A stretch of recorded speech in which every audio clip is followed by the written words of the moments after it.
Over the years, as I've grown older, I've found that society seems to disqualify you from many things. So there's always some age bracket where you can do something or you can't. And obviously, as you grow older, you're, as I said, excluded. So even when it comes to, for example, an online survey, of course, I can tell a lie and say I'm like 25. Who knows? But I'll put my age, and 9 times out of 10, it'll come back. You don't qualify for a marketing survey. So like I don't use a cell phone, or I don't use some cosmetics, or I don't go on a holiday. You mean I stop living just because I'm above 45?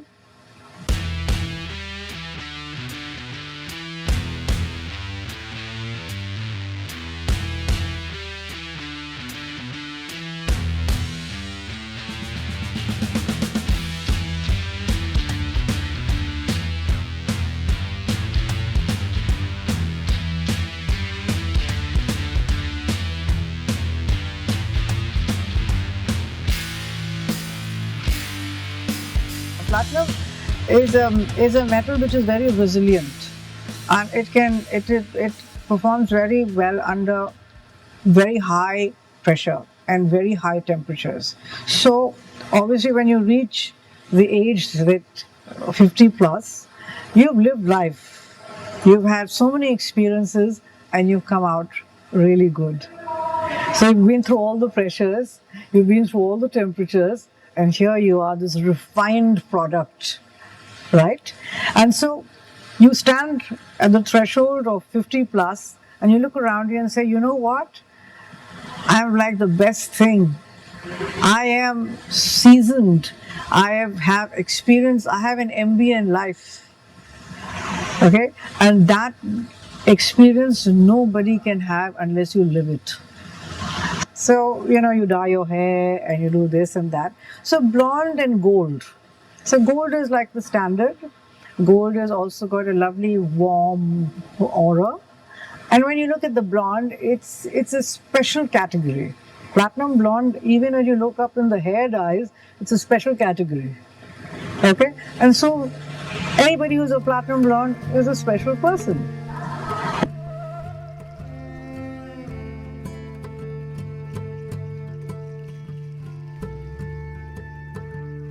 My adventure in life started after I was 50. Okay, so when I stepped into my 50s, it was like, wow, I'm so liberated. I can do whatever I want. I can go wherever I want.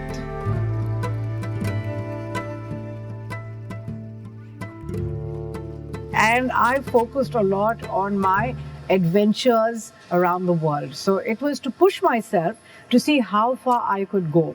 It was to keep myself out of my comfort zone. Because every time I did that, I came back a better person.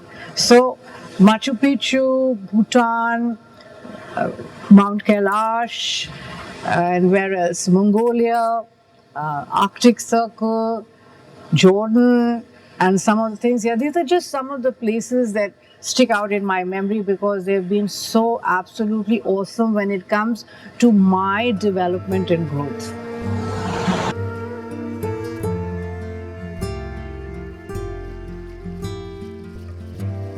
Do you want to know my age now? You horrible person. I don't really like to share my age, but I think in this case, I'd love to broadcast it because I'm so proud of it. I'm 67 years old.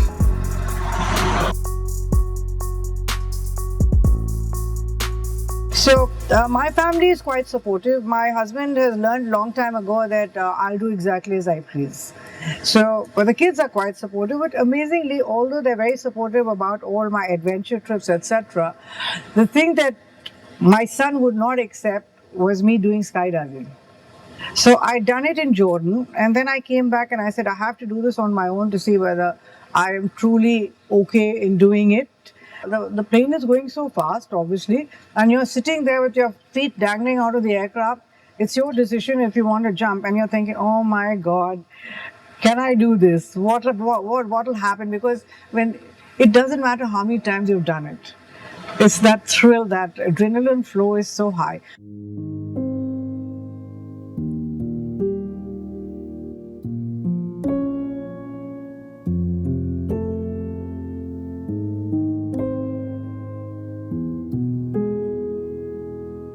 You know what? How did I become a celebrant? It was completely out of the blue. Out of the blue. What had happened is that my husband, I was happily married for 2 years, 4 months, and my husband went on a quad bike trip one morning on the 25th of May, died in the desert of a heart attack, never came home. So I had a year of mourning, but in that time, I became aware of the fact that I have something to share, but I didn't know what it is. A friend of my daughter, and she is a wedding photographer, she called me out of the blue. It was the summer of 2016, and she said to me, "Listen, I think you would make a great wedding celebrant." She said there was a lovely lady here in Dubai who was loved by everybody. She'd passed away suddenly. And I know you love marriage, you're passionate about marriage, you love public speaking, and I think you'd make a great celebrant. And I just knew this was it, because this was everything that I felt on the inside, because I love marriage. And I've had 2 phenomenal marriages, one of 30 years and one of 2 years and 4 months. I know what it's like to be happily married. And so the first wedding ceremony I did, I was so excited. I couldn't wait. I got to the venue. I couldn't wait for the time to start. It was like, let's get going. And it was just so easy. It was just so natural. I don't do it on my laptop. I handwrite the message, and I have the notes of the love story and everything. So I write the message. And the funny thing is that when I sit and I write the message, it's like I go into wedding mode. I did a wedding at the Burj Al Arab with 250 guests, and it's the same. Whether it's 2 people on the beach or the 250, the feeling is the same, because I'm coming to bring my heart to the couple and to make this ceremony as special as I can for them.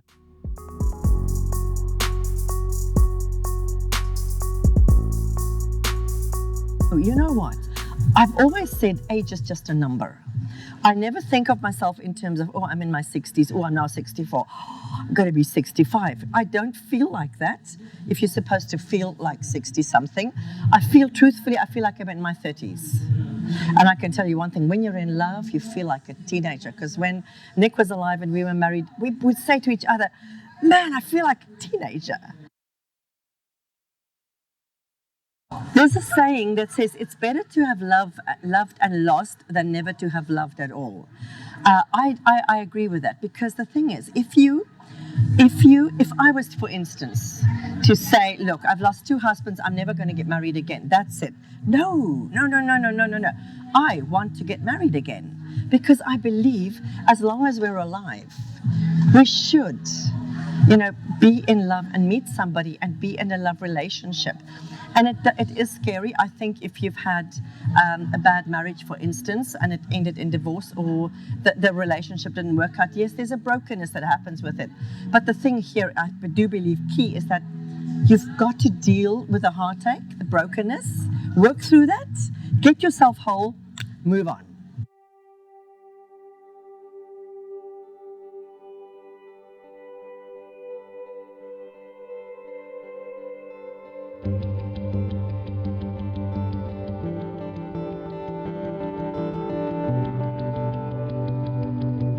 Okay, so Oprah is someone who I admire. Why? She's authentic. She shows up as exactly who she is. She's always been authentic. And the reason why I like her myself, and I call myself Oprah of the Middle East, is that I have that same attitude. What you see is what you get. And now that I would say I'm a mature woman, you have to understand, a seasoned woman is spicy. She brings her life, which has been marinated in experience. And when she shares that with others, she leaves a legacy. So, like Oprah, my desire and my goal is to leave a legacy so that when I depart this earth, women will be able to pick up the baton and run with it.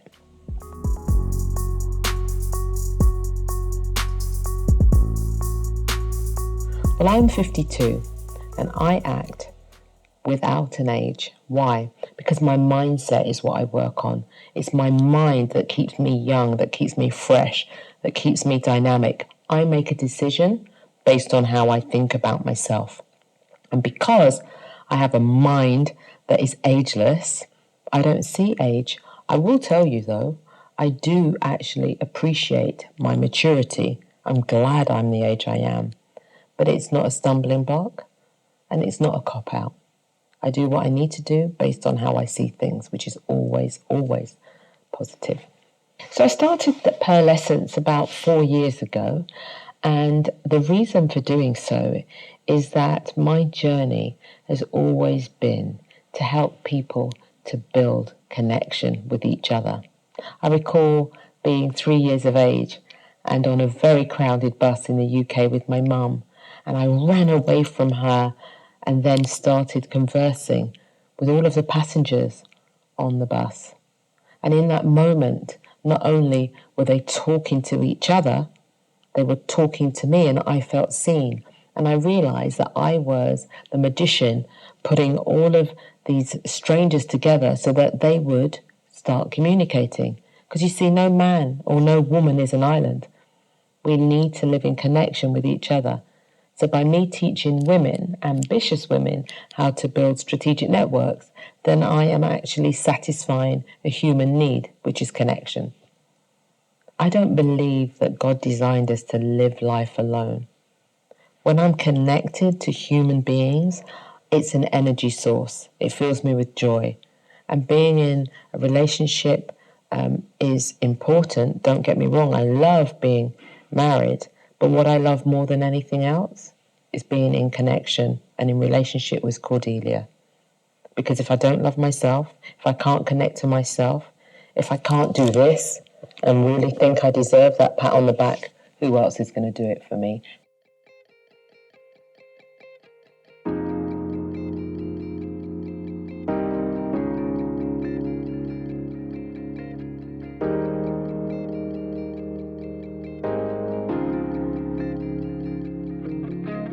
So I started running the marathons around 10 years ago, and essentially I think it was to challenge myself to come out of the physical limitations that I was going through. And I shouldn't say only physical issues, it was physical and mental issues. And I remember starting with the 1 kilometer, 2 kilometers, and I thought to myself that if I have a goal and I'm going to run my first 10K, that is going to push me towards increasing the mileage, which is exactly what I did. And in the process, I think what I found was that I had become so much more alive, so much more alert. And since then, I've been running at least 2 to 3 half marathons. And last year, we also did the 3 Emirates runs, which is almost like 30 kilometers. A lot of people listen to music when they're running. A lot of people repeat certain mantras or their consistent thoughts. Like my husband feels he can run the best when he has this thought that he's chasing a deer, which works fine for him, and I love that thought. But for me, I'm in my most meditative state when I'm running. So I'm in a complete void. And the more challenging it becomes, the longer the distance becomes, I think the more meditative it becomes for me. So for me, it's a vacuum. It's almost like emptiness. That could come to a painter when he's painting. It could come to a musician when he's completely absorbed in that piece of music. And I think for me, there is like a certain creative flow that comes through in that stillness. And it's something which has been playing on your mind, and you suddenly find an answer or a spark to, or a solution, or suddenly a sudden creative idea you never thought of. And running does that to you because you're completely out of your comfort zone, You've moved and shifted to a frequency which we generally do not operate on.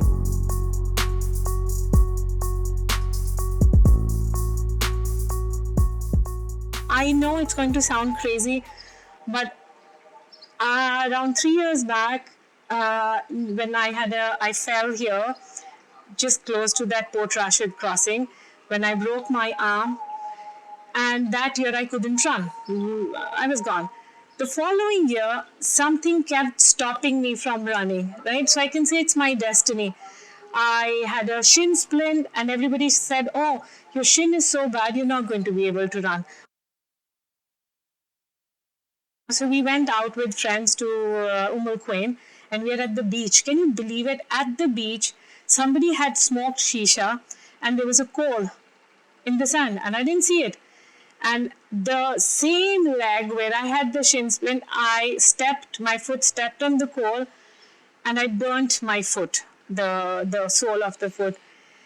We immediately went to the emergency, and she looked at I didn't even want to look at it actually. She said, just forget about running. It's not happening. In 3 days, period, it's not happening. By morning, I was like, I looked at Manu straight in the eye, and I was like, destiny is saying no, and I'm doing it. We went, Friday morning happened. I was nervous. I was like, am I supposed to be doing this? But then I was like, I'm doing it because my heart is saying I need to do this. I started running. It doesn't end there. Huh? I started running. Near Children's City is around 6 kilometers. We start from the golf course, and I'm running, I'm flowing, everything is beautiful, and I fall flat on my face. Nothing happened, nothing. No tripping, nothing. I just fell. I'm like, I don't know what happened. And I'm sitting there and I'm in a daze, right? And I realize something is bleeding, and my arm, so my foot, my same shin, and the same side my arm, it completely scrapes off just because I fell on the pavement. Manu looks at me and he's like, should I call a cab? I said, no, I did not do this 6 kilometers for a cab. He's like, now you've stretched it too far. Fate is telling you, no, there's another year you can do this. I said, no, I am going to the ambulance. You know what? Hard luck, guys. There's no ambulance around, so I'm running to the ambulance. So he takes off his bandana, we tie it up, and I had 15 more kilometers to do. I ran it. I went straight into the ambulance with my medal around my neck and feeling so good. And the nurse looks at me, and I've taken off my shoe by then, you know. And there's a bandage there. I have tape on my shin, this magenta color tape. And this is bleeding. She can make out there's a banana. And she's like, so where should I start from?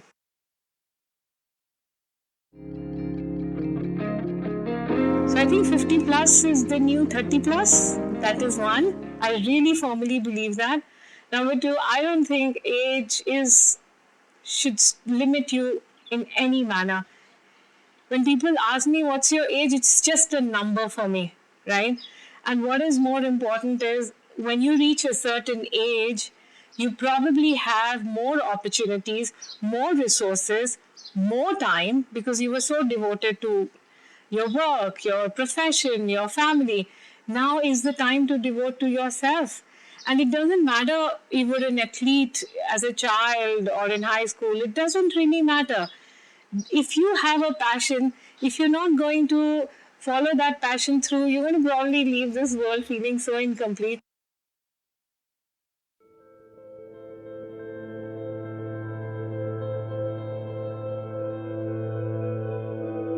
I went with my sister. I remember it was Ramadan night because the clinics, private clinics, they open at night. We went to see the doctor. My sister was waiting for me in the waiting room, and only alone with the doctor. I told him, okay, just tell me what is a doctor. And this doctor, he doesn't know how to prepare yourself. He doesn't know yes, no. Direct, he will tell you, oh, you have cancer, like that. And I was pregnant, and I'm expecting any minute to deliver. And I lived with that first cancer from 1998 till 2019, which means 20 years. It was a long time. during my sickness, of course, my husband was with me that time. I lived very happy life with my husband, with my kids, and I was so strong. Everybody, even the doctor in London, he said, "Oh, I'm proud of you because you are really so strong." I said, "I don't. It's me. I don't keep the. Oh, I'm sick. It's me. I cannot change myself." This September, I felt something. I went to the doctor. Of course, I go for follow-up, every 6 months, with the x-rays, to see the doctor. I felt something. They done all the x-rays. They told me that you have the another cancer on the right. The old one was on the left. On the right, beginning also.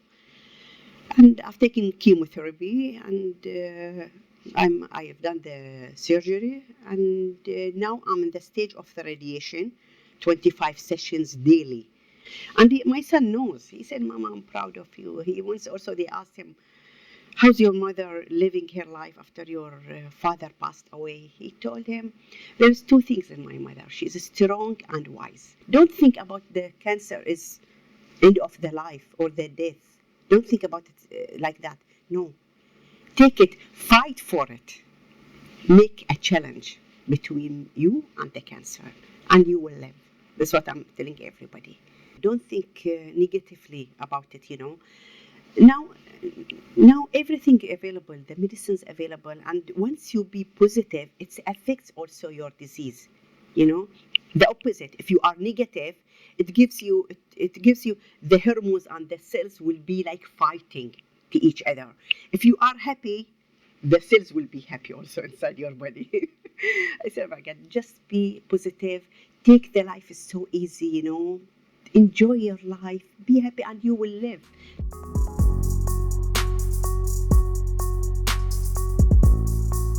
Elegancy is very important for me. All I passed through this, and I don't have 1 minute free, before going to office, but I have to be so elegant.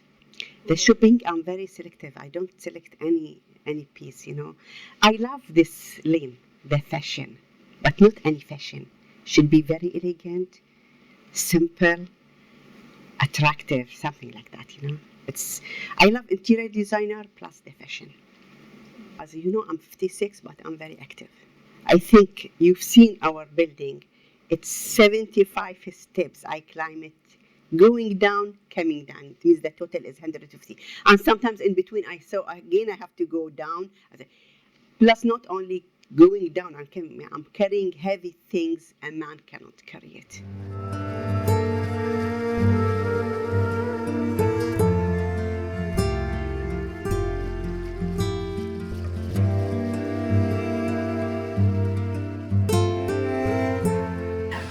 Because I do a lot of adventure, climbing, and trekking, etc., so I need to be in very good health, and my cardio, my fitness level has to be very high all the time. So I've learned over the years that you can't push your body. You have to make sure that your body is in tune and it's always in shape. So, number one, weight training is one of the best ways to fight osteoporosis. One of the best ways, weight training, because of the stress that you put on the joints and the bones, your calcium level actually goes up. So this, now I have to slow down, is a load of nonsense. Number one. Number two, menopause is a natural process. Okay, so either you can just take it like, I got my period, that was a natural process, right? I had babies, that was a natural process. And I've had my menopause, that's a natural process. So I stop living?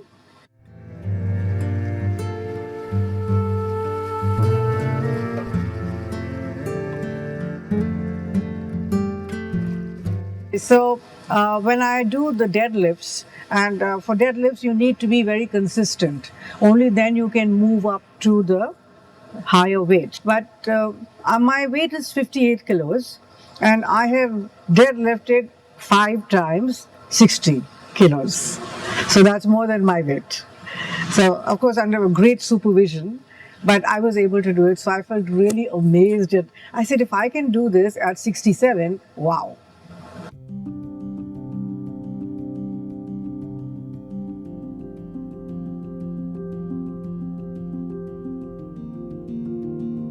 I Actually, I haven't painted for a long while, but then my daughter, then I started looking at her, and I wanted her to, understand and enjoy art the way I do. But I wasn't sitting there and actually doing it for her. I was just telling, okay, do this, do that. I was not doing it myself.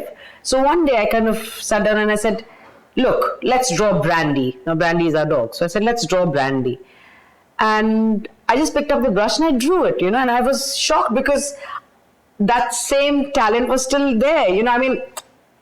Not everybody I know can just pick up and do a sketch of a dog in 20 minutes. So I just picked up and then I said, wow, I still have it, and then I realized I enjoyed doing that. And so I'm slowly actually getting back to doing a lot of paintings and a lot of, whenever I get time. Of course, my schedules are very busy, but I've always enjoyed art. There is absolutely no age barrier to art because art is a very soulful thing. It's not, you can't be, you've got to be serene, you've got to first calm down. You have to be calm, and then you look at things in a different way. It's a dreamy-eyed thing. Not everybody can do it, but I feel that, somebody who enjoys nature, who's a lot more calm, they are more, bent towards art. However, there are people who pick up art. My friend, she started doing art at 45, But I think everybody has art in them, but they need to find it.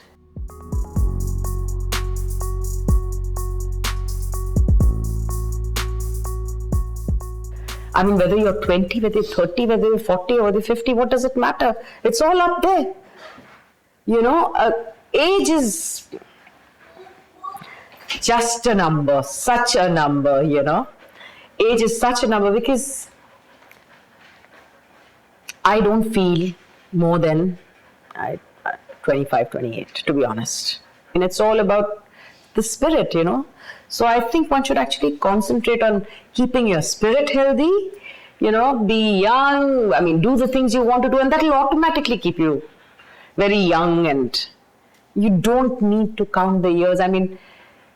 I celebrated my 50th birthday in great style because I thought, okay, 50 is a milestone. I didn't celebrate because I was turning 50.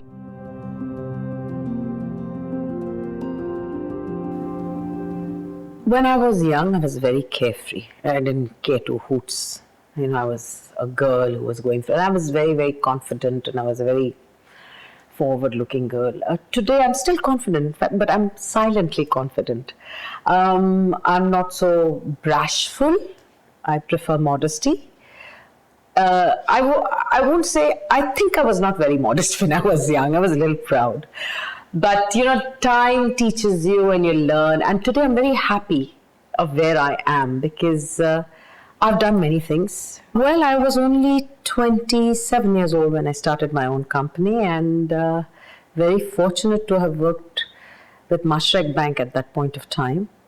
So, so it's been a very long journey, but a very fulfilling and a very creatively, satisfying journey. And I wouldn't have had it any other way because I studied art, and art has always been my passion. But then I grew into advertising because I studied advertising after art, obviously. And so I'm really a creative head doing my own creative work in my agency.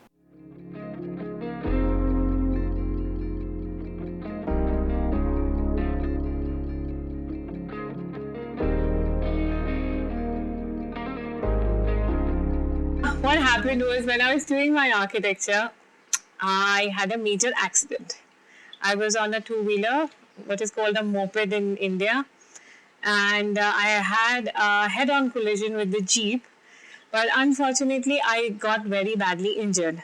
So I had a skull fracture, I dislocated my hip bone, I was gone, I was out for 6 months, I completely blocked myself off from the fact that I will ever again touch a two-wheeler. I completely shut myself off. It took me too long to kind of feel normal again. And it went on for years. I never wanted to go back to college on the two-wheeler. And then I joined Masters and I met Manu and he had a bike. And something started to trigger, and I was like, oh my God, because the feeling that you get when you're on a two-wheeler, especially when you're on a motorbike, is something you can't replace. You're one with the wind, you're one with everything around you. And I think the man and the machine become one. And then we got married, we came to Dubai. I had these two kids, and Manu got his first bike. He got his license, he got a bike. And I think for 3 months, every single weekend, he started leaving on a Friday morning and then coming back just such a happy man, and as if he had found something which I didn't know what it was. So I remember going to Aarti and I was like, I want a driving license, because I realized by that time that fears in my life have no place, and this was a fear I had to do away with. And I think it was around 2008 I got my license. We started riding together, and I never stopped. And I remember just one instance. Dubai introduced Dubai Bike Week many 10 years ago, not the way the Bike Week exists now. And my first long ride out of Dubai, we were going to go to Jabal Hafid. And we started from Dubai, we started riding towards the lane. And when you're riding, there are hundreds of bikes. We climbed Jabal Hafid, and I think I lost Manu somewhere. We stopped at a petrol pump, I remember. And I didn't know where he was. And I took out my helmet because I wanted to get fresh air. And I remember a family walking out of a car, coming up to me. And I was like, what are they doing? They were an Indian family, and he comes up to me and he didn't realize I was a female till that point of time, till I took off the helmet. He said, "You're a woman." Straight into my eye. I said, "Yes." "And you're an Indian?" And I said, "Yes." And his third question was, "And you're riding a bike with these guys?" And I was like, "Yes." And I was like, you know what? This is it. I'm going to ride a bike for the rest of my life now. There's nothing that is going to stop me.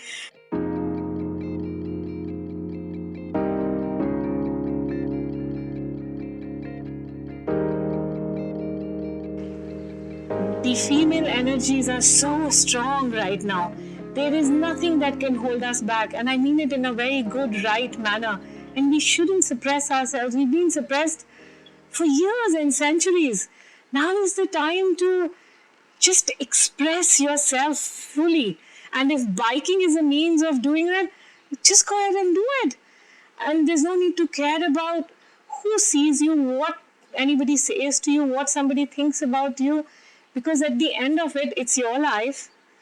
This is the only chance you have in life. It's not going to last forever, right? So why just not do it?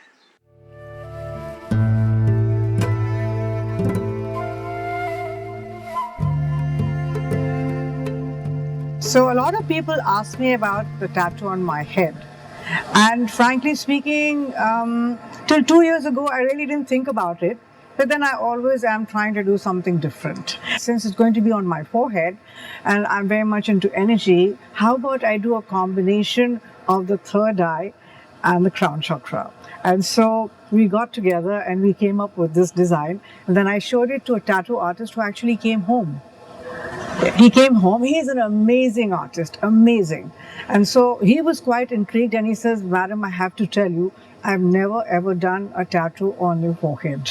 So I don't know how it's going to be. I said, it's just like any other part of the body. Just focus on your art and leave the rest. It will come out fine. And so that's what you see. But the other reason why I got the tattoo is I think I'm a queen. All right. And queens wear crowns. And when you're multitasking, people always refer to you wear many hats, but hats are for men. I like the glamour, I like the crowns. But of course, I can't carry a dozen crowns in my handbag because there are so many things I do. So that's my permanent crown. Okay, so as I said, other people's opinion of me is their business, not mine. So if anybody tells me, "Oh, you need to act your age," and I said, "What exactly is that?" Because according to me, I'm acting my age. So I really don't care. For me, other people's perceptions don't matter. Because when you're in tune with your inner self, they don't make a difference to you. So yes, other people will say, they could be critical, they could be complimentary, they could be anything. And that's fine. I'll just take it as their opinion. It doesn't need to affect me. So that's the distinction I made. So Cordelia, as you see her, is a Dubai chick. She is going to go global. Her message that she wants to share is going to be devoured. I say devoured because that's what it's going to happen. It's going to be devoured by women all over the world. I want to be able to leave my message with every woman in every country so that she can then duplicate that with her friends and her family.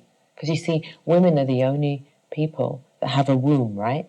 Some of us use it for childbearing, some of us don't. But because we have a womb, we're then able to go and replicate what we know with unborn children. And that is where the legacy lies, being able to leave what I have been taught to women who can then go on to leave what they've been taught to other women, etc., etc. I think the biggest reaction I've got is when I tell people I run, I bike, I do yoga. They think it's crazy, because in their mind, how can you be a professor? No, I think how can you be a woman, and a woman who's about 50 now, and she's a professor, so she's got to be a professor with a chashma, probably spectacles, very serious, and she's biking and she's running, and bikers and yoga don't go together at all. So it's all like, are you really crazy? Or they'll be like, are you kidding me? Even the youngsters sometimes. But the fact is, they don't realize that they all complement each other.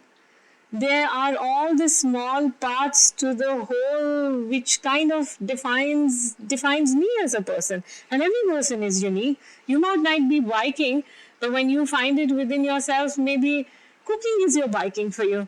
But then, because you're a woman, cooking and women together is fine, right? But women and biking is not fine. So, there are these conditioned kind of memory patterns we've had for centuries which just need to collapse and break down.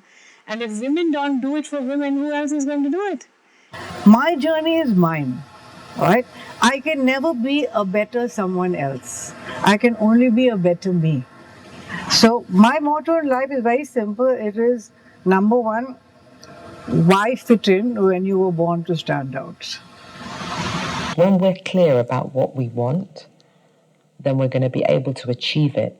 Having a clear vision of my life and how I wanted it to be created has helped me to be the woman I am today.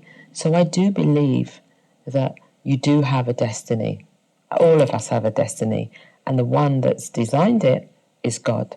However, that journey to get to your destiny is one that you have to decide what you want. And that is how it becomes your dream, your vision, your life. When I look at ladies getting white hair, my daughter is just in her early 30s and she's got white hair. So does that make her old? Certainly not. So white hair is nothing to be stressed out about. It's how you carry it. So would you like to hide it or would you like to show it? It's entirely up to you. You don't have to think what other people will say. I'm smiling. You can see my wrinkles. Does it make me look good? Of course it does. Why? Because it shows that I have experience. It shows that I've lived life. It shows that I'm natural. It shows that, you know what? If I didn't have these wrinkles, who would know about my experience, right? So just enjoy that. Man, I feel like a teenager, because that's what love does. So I never think in terms of my age. I think if you think in terms of age, you actually put limitations on yourself. And of course, society sort of has this notion that if you're over 60 or in your 60s, sort of life sort of quiets down. What the hell? No, we're supposed to live life to the full, to the absolute very, very end. Reinvent yourself, do new things, never be afraid to try something new. So yeah, 50 and fabulous, here I am. Also 60 and fabulous, I'll still be. 70 and fabulous, even better. That's the spirit that's talking. When you're happy spirit, when you're happy, you don't care. You just smile and live longer and more and more and more and more. Life doesn't scare you. So age shouldn't scare anybody either. Every stage in life is important, but the stage in which you are is always the best. Okay? It's a stage of discovery, it's a stage of pushing yourself, it's the stage of finding out about new people, new things, new experiences. So, this is my time at my age. Next year, it will be again my time at my age. So, I live in the present and I live in the now. Okay, and that's the best place to be. So, no regrets what's happened in the past. Yes, I'm sure other things will happen in the future, but I'm going to enjoy the moment now because that is the best moment to be in, the now.